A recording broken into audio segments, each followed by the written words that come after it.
السلام عليكم. بالنسبة لأضاحي العيد، أضحية العيد بالتقسيط. بالنسبة للجمعيات اللي تدفع مقدمة وبعد كده تبقى تدفع كل شهر تقسط لغاية العيد. طيب ليه ما في تقسيط حلال ومؤكد بس انت تبقى مبادر؟ دي ليها 3 طرق. الطريقة الثالثة تعيد بالمجان، أضحية العيد بالمجان.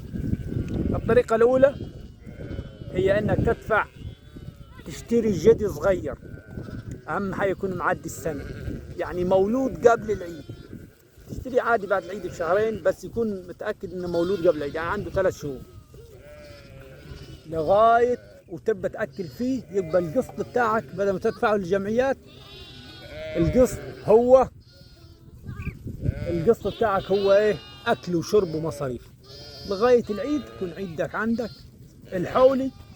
السنة بتبقى صعبة عليك، فبنقولوا ايه مثلا اللي هي ايه 6 شهور. يعني مثلا عيد شهر 7 تشتري الحولي في شهر 12 شهر 1 على اغلب التقدير.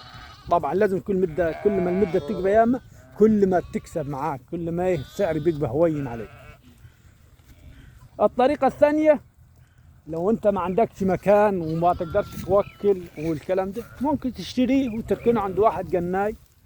ان في ناس تبقى جناي، اي بلد فيها واحد جناي تركنه عنده تدفع له مصاريف، لكن مثلا 200 في الشهر يبقى مركون عنده تدفع مصاريفه لغايه العيد. يبقى ده نظام ايه؟ تقسيط. الطريقه الثالثه للمجان هي انك تشتري 2. الاثنين اللي هتشتريهم هيقعد عندك طبعا نفس الكلام اللي على الجدي او على الحولي. يقعد مثلا جديين سنه، مهما دفعت اي شيء دفعته فيهم هتلاقيه. طبعا ربنا يبارك فيهم، النية تكون النية لله، اكيد ربنا يبارك فيهم ان شاء الله. اي شيء المصاريف اللي هتصرفها تاخدها ازاي؟ هتبيع منهم واحد ساعة العيد اللي هم استووا، هتبيع منهم واحد. اي فلوس صرفتها انا اضمن لك ان شاء الله انك اي فلوس صرفتها هتاخدها من الحولي الواحد بس او الجدي الواحد اللي انت هتبيعه. هتاخد كل الفلوس اللي صرفتها اكل عليهم ورعاية والسعر اللي انت اشتريتهم بيه من الاول. بس اهم حاجه الشرط اللي هو ايه؟ اللي هو الوقت الزمني، لانك هتشتريه صغير والمده دي بقى ايه؟ هتصرف عليه المده.